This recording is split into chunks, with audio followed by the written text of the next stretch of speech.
Why do some women, as they grow older, suddenly feel distant from the man they once cherished? If you're a senior, this video will uncover a truth often whispered but rarely explored in depth. We're diving into why some older women start to harbor resentment, even bitterness, toward their husbands in their later years. Before you chalk it up to just grumbling or mood shifts, hold on, it's far more complex than that. These emotions don't appear out of nowhere. They build slowly, quietly, often painfully, over years, until one day they can no longer be concealed. Whether you're a husband seeking to understand your wife's heart or a woman quietly relating to these words, know this. This video isn't about pointing fingers. It's about gaining clarity. By uncovering the hidden reasons behind this emotional shift, we can begin to heal, reconnect, or at the very least, find peace with what's happening. Stick with me, because the final reason we'll explore might catch you off guard, and for some, may feel like a reflection of your own life. When couples first start out, life feels like a grand adventure, doesn't it?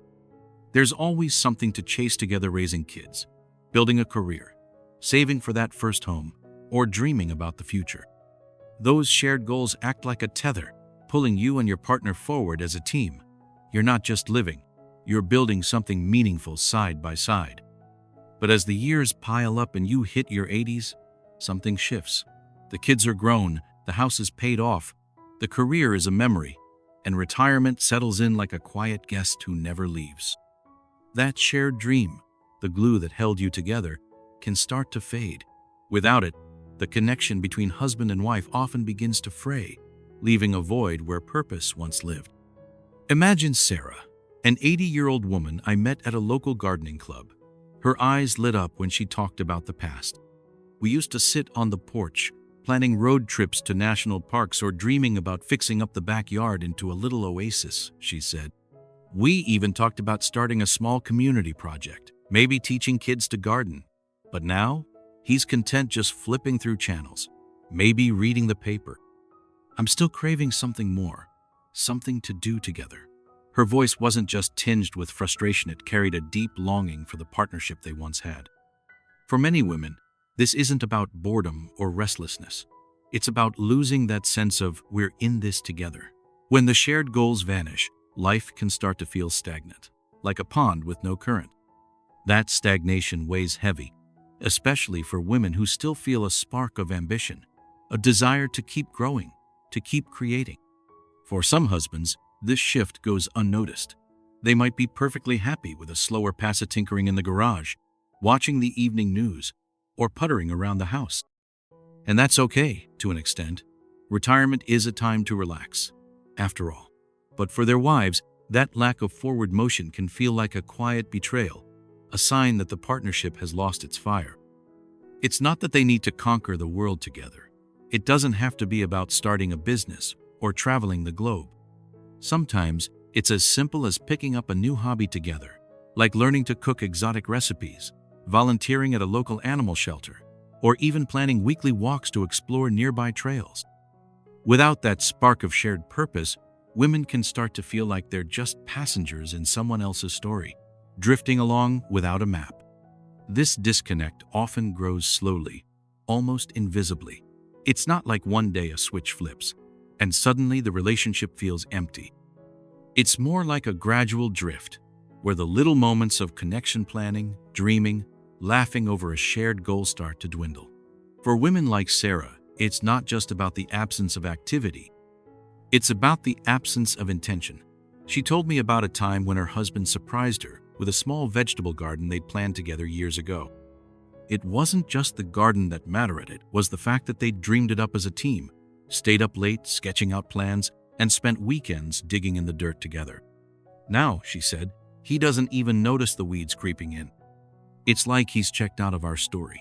That sense of being left behind, of still wanting to write new chapters while your partner seems content to close the book, can create a quiet ache that festers over time. What makes this so poignant is that it's not about blame. It's not that husbands are doing something wrong by enjoying their downtime. It's that the absence of shared purpose can make a woman feel like she's living in a different world from her partner. She might look at him and wonder, what are we even building anymore? That question isn't always spoken out loud, but it lingers, heavy and persistent. For some women, it leads to a sense of isolation, a feeling that they're no longer part of a team. And when that feeling takes root, resentment can start to bloom, not because of any one big fight or betrayal, but because the connection that once felt vibrant now feels like a shadow of itself. If you're a husband watching this, I want you to pause and think. Your wife might be yearning for that sense of teamwork again, even in small ways.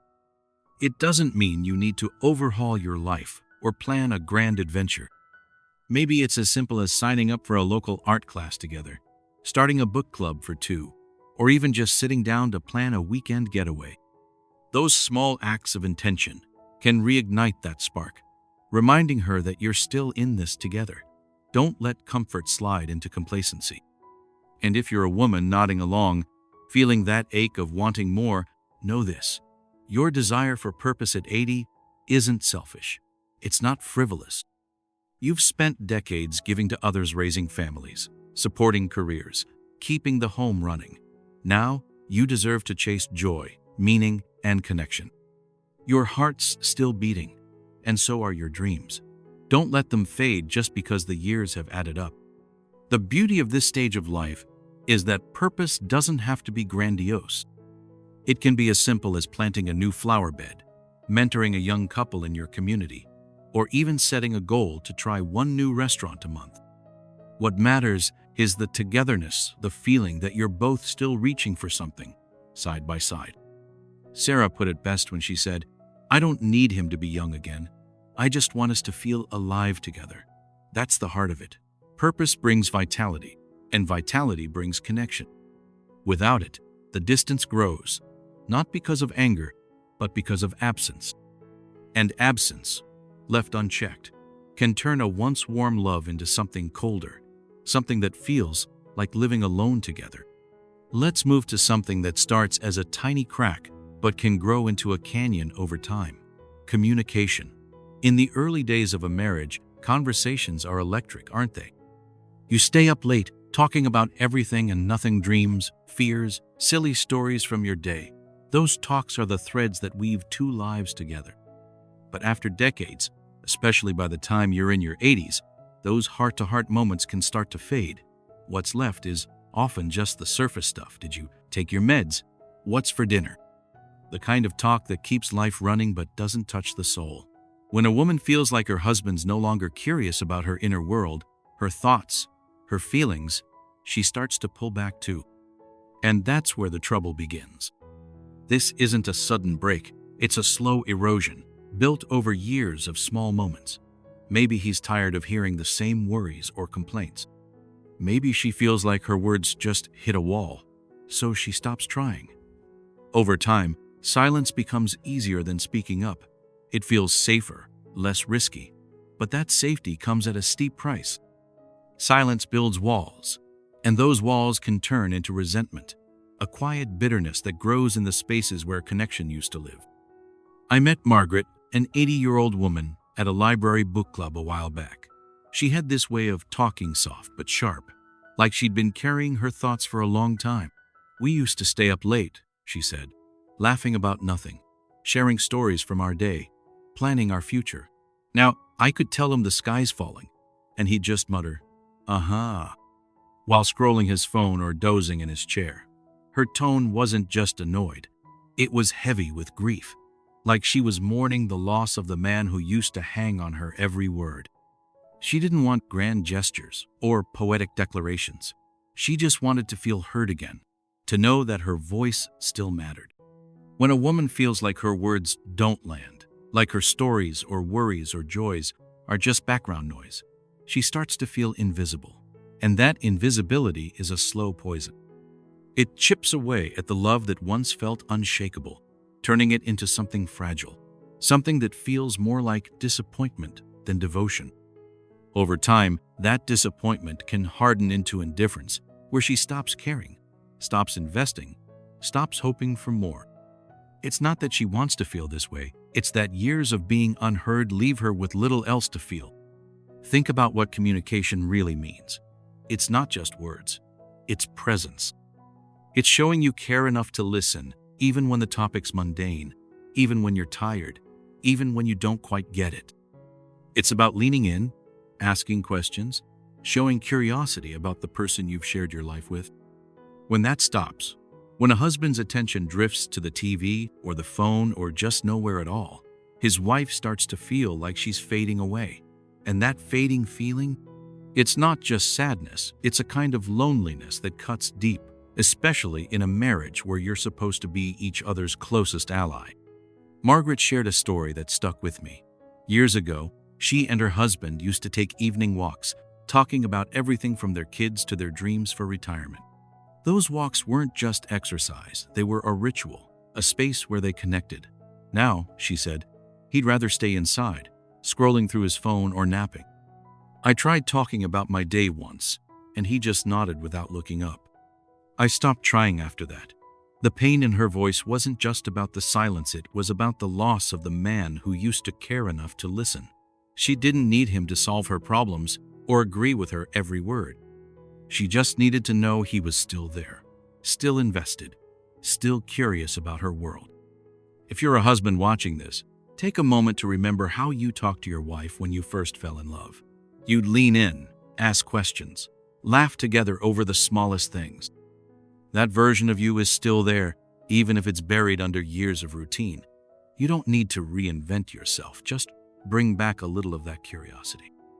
Ask her about her day, her thoughts, her dreams, even if it feels awkward at first. It's not about being perfect, it's about showing up. And if you're a woman feeling like you're shouting into a void, know that your voice still matters. You deserve to be heard, not just out of obligation, but out of love. It's okay to ask for that, to say, I need us to talk again, really talk. The tragedy here is that communication breakdowns are often avoidable. It's not about having deep, philosophical debates every day. Sometimes, it's just about listening when she talks about her garden, her worries, or a memory that's been on her mind. It's about showing her that she's still a priority, that her inner world still lights up yours. Without that, the distance grows, and what was once a vibrant connection can start to feel like two strangers sharing a house. But it doesn't have to stay that way. A little effort, a little intention can start to bridge that gap, one conversation at a time. If this is hitting home, drop a 2 in the comments to let me know you're with me. And if you're not subscribed yet, hit that button and tap the bell. We've got more insights coming your way. Now let's talk about something that can creep into a marriage so quietly you barely notice until it's taken root: emotional neglect. This isn't the loud, dramatic kind of neglect that makes headlines. It's the subtle kind, the kind that builds over years until a woman feels like she's become part of the furniture in her own home. It's when conversations turn into checklists, bills paid, groceries bought, appointments made without ever touching the heart. It's when a husband stops asking, "How are you really doing?" And a wife starts to feel like her emotions, her dreams, her very self are no longer seen. This kind of neglect doesn't usually come from malice. It's more about complacency, the kind that settles in after decades of marriage. When you've been together for 50 years, it's easy to assume your partner knows how you feel. She knows I love her. I don't need to say it. But those unspoken assumptions can be dangerous. The little things that once showed care, listening without interrupting, noticing when she's had a tough day, offering a hug or a kind word, start to fade. And for women in their 80s, that absence can feel like a slow unraveling of the bond they once held dear. I met Dorothy, an 81-year-old woman, at a community potluck a while back. Her story stuck with me. We raised 4 kids, built a home, got through some tough times together, she said. But now, he doesn't even look up when I talk. I could share something that's been weighing on me, and he'd just nod or keep reading his paper. I feel like I could vanish, and he'd barely notice. Her words weren't angry, they were heavy with a quiet kind of hurt. The kind that builds when you feel like you're no longer a person to your partner, just a fixture in the routine. That hurt doesn't just sit there, it grows.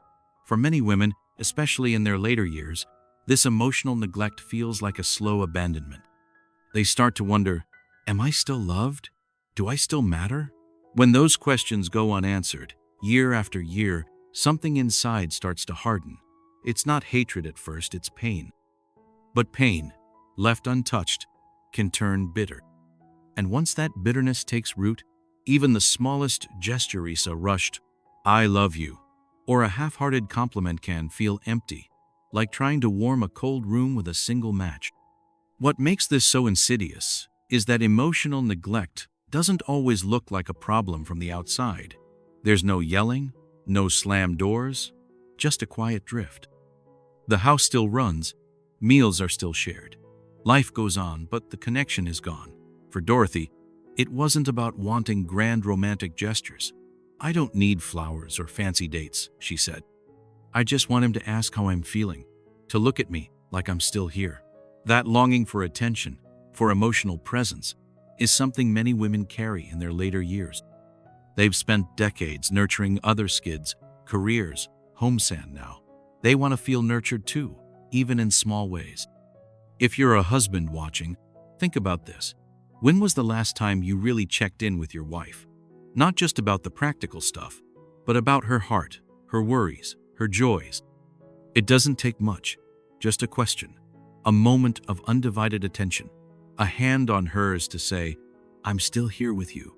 Those small acts of care can keep a marriage warm, even after 50 years. And if you're a woman feeling unseen, know that you're not imagining it, and you're not alone. Your heart deserves to be noticed, to be valued, especially now, when life's distractions have faded, and there's space to focus on what really matters. The truth is, emotional neglect can be reversed, but it takes intention. It's about choosing to show up, not just physically, but emotionally. It's about remembering that the woman you married is still there, with a heart full of stories, dreams, and feelings that deserve to be seen. Dorothy told me about a time, years ago, when her husband surprised her with a handwritten note. Just a simple thing saying, "I'm glad you're mine." It wasn't poetry, but it made her feel seen.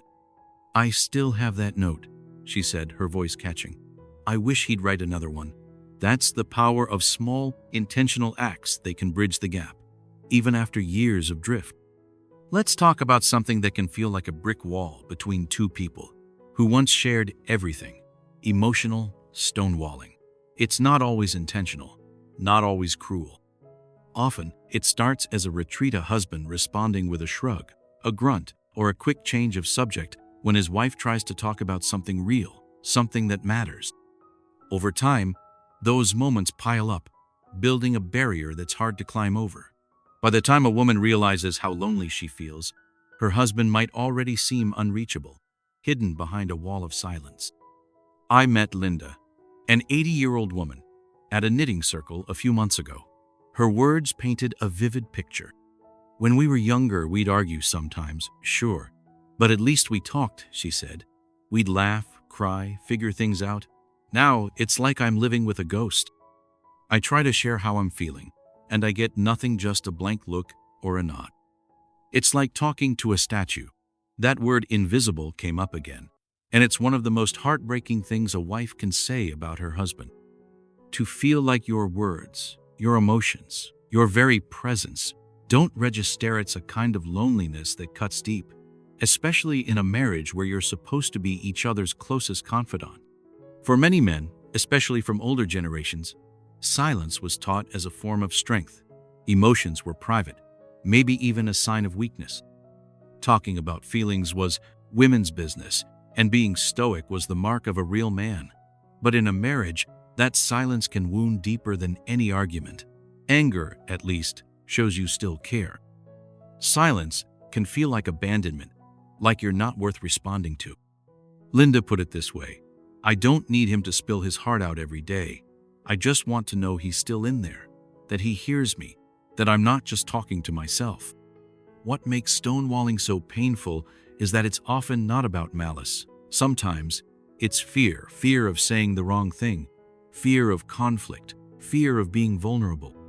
But the result is the same: a woman who feels unheard, unseen, and slowly unloved. Over time, that hurt can harden into resentment, a coldness that creeps into the spaces where warmth used to live. It's not that she wants to feel this way, it's that years of being met with silence leave her with little else to feel. The tragedy here is that stonewalling is often avoidable. Most women don't expect their husbands to be perfect communicators or to bare their souls every day. They just want to feel like their words matter, like their emotions aren't being dismissed, like their presence still counts. Linda shared a memory of a time when her husband, years ago, would sit with her at the kitchen table, just listening as she talked about her day. He didn't always know what to say, she said, but he'd look at me, really look, and I felt like I mattered. Now, I could be talking about my worst day, and he'd just nod and change the channel. That shift from presence to absence is what builds the wall. If you're a husband watching, I urge you to try cracking that wall, even just a little. You don't need to have all the answers or be a master of words. A simple, "Tell me more," or "I'm here, keep going," can make her feel heard. If talking feels hard, try writing a note, sharing a memory, or just sitting with her without distractions.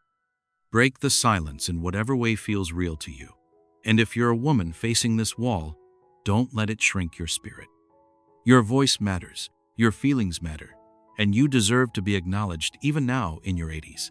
It's not too late to ask for more, to say, "I need you to hear me." Stonewalling isn't just a bad habit, it's a quiet destroyer of closeness. Left unchecked, it turns love into distance, warmth into chill, and marriage into a kind of shared loneliness. But it doesn't have to be that way. Small steps, listening, responding, showing up can start to tear down that wall, brick by brick, and bring back the connection you both deserve. If this one hit home, comment 4 below. And if you're finding value here, like, subscribe, and share. We're building a community to keep these conversations alive. After decades together, every marriage carries layers: love, laughter, scars, and sometimes silence. For many women in their 80s, that distance isn't about becoming bitter or demanding. It's about finally having the space to feel what's been missing. With the kids gone and life's pressures lighter, they start to wonder, is this all there is? That's not a question of blame, it's a cry for connection. You're not powerless. Whether you're a husband or a wife, you can choose to show up again. For men, it's about small, intentional acts: listening, asking, caring. You don't need to move mountains, just show her she's still your partner. For women, your longing for more is valid.